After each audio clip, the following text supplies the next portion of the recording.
Inilah Melaka yang sangat hebat, jadi gambarkan oleh Portugis. Kotanya sangat kuat, kotanya bukan kayu tapi batu. Tetapi sayang, orang ini bernama Tun Silana. Tun Silana menulis sejarah yang palsu. Dia menulis sejarah Melayu. Dia mengatakan orang Melayu berperang dengan lembing dan keris. Ini ialah pembelut yang bersama dengan Portugis. Inilah yang tali barut Portugis, yang sama-sama berjuang untuk Portugis dan ditangkap oleh tentera Aceh dan dibawa ke Aceh, yang sepatutnya dibunuh tetapi diampunkan. Akhirnya dia bertobat di Aceh menjadi orang yang baik.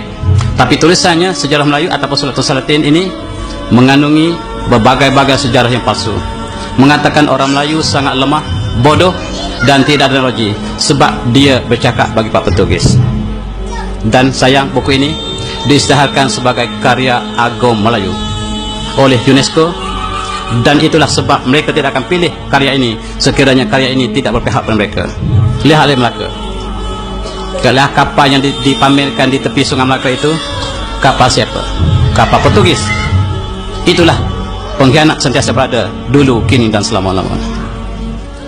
Kita lihat bagaimana apabila jatuhnya Melaka, maka seluruh umat Islam bersatu, termasuk kerajaan Aceh, kerajaan Osmaniyah datang untuk membebaskan Melaka.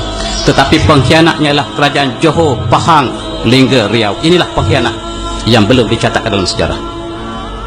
Pahang, Johor, Lingga, Riau, inilah pengkhianat yang bersama dengan Portugis mempertahankan Melaka.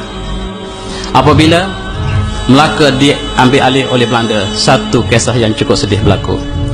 Semua ulama telah berpadu melantik orang ini, namanya Raja Haji, untuk menjadi komander besar seluruh alam Melayu menentang Belanda. Kita lihat dia telah terkorban, syahid di Teluk Ketapang. Sebelum dia syahid, dia menulis surat ini. Kita kenang apakah yang ditulis oleh dia. Dia kata, pada hari ini tanggal 19 Rejab 1998 Hijrah, warkah ini kutulis di atas sejadah, menghadap kiblat dalam keadaan berwuduk setelah selesai doa dan doa panjang untuk sekalian umat Melayu. Al-Quran di sebelah kananku, kitab Dalail Akhirat di sebelah kiriku, badik besaka di pinggangku. Sungguh demikian, aku amat menyadari bahawa terdapat di kalangan armada perang Melayu yang aku satukan, dan PP ini terdapat golongan Melayu yang menjadi musuh dalam selimut, berwajah Melayu, berhati Belanda. Usahlah ditanya bagaimana aku mengetahui, kerana tahu di angin turun naik. Apabila Allah menghendaki terjadi perkara, maka tiada siapa yang dapat mengelaknya. Dia mengumpulkan seluruh tentera di Asia Tenggara untuk menentang Belanda. Tetapi dalam tentera dia dikumpul, diberi rasuah oleh Belanda, sehingga inilah yang disebut sebagai wajah Melayu berhati Belanda.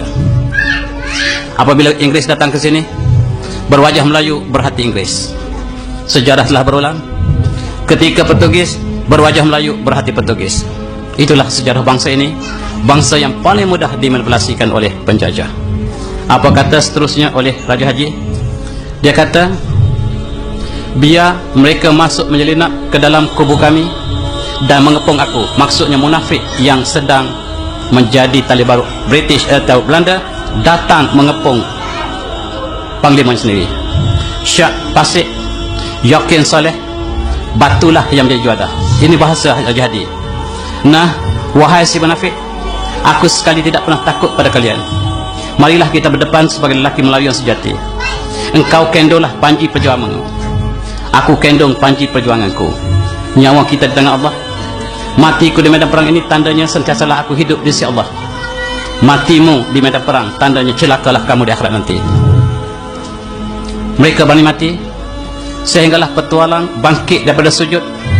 Tatkala imam dan jemaah masih bersujud, lalu ditancam pisau di belakang antara mereka. Maka sekali lagi tidak mengundang-gundah, karena apabila sudah datang janji Allah, maka syahidlah dia. Jika ditikam itu masih hidup, maka dia akan menjadi saksi si petualang itu. Ini catatan yang disebut oleh Raja Haji. Mereka bersolat, sama-sama bersujud. Sujud mereka panjang. Kawan sebelah bangun tikam kawan sebelah, seluruh mati.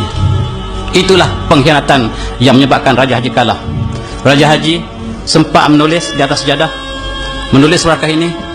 Dia kata di akhirnya, sekiranya perjuangan aku ini benar, wahai ilahi, kekalkan tulisan aku ini, butakanlah mata Belanda daripada melihat tulisan aku ini, supaya tulisan aku ini sampai kepada seluruh orang Melayu yang datang kemudian. Barangkali perjuangannya benar, sampai pada kita Syed Salim menunjukkan perjuangannya lah dikhianati oleh bangsa yang sendiri.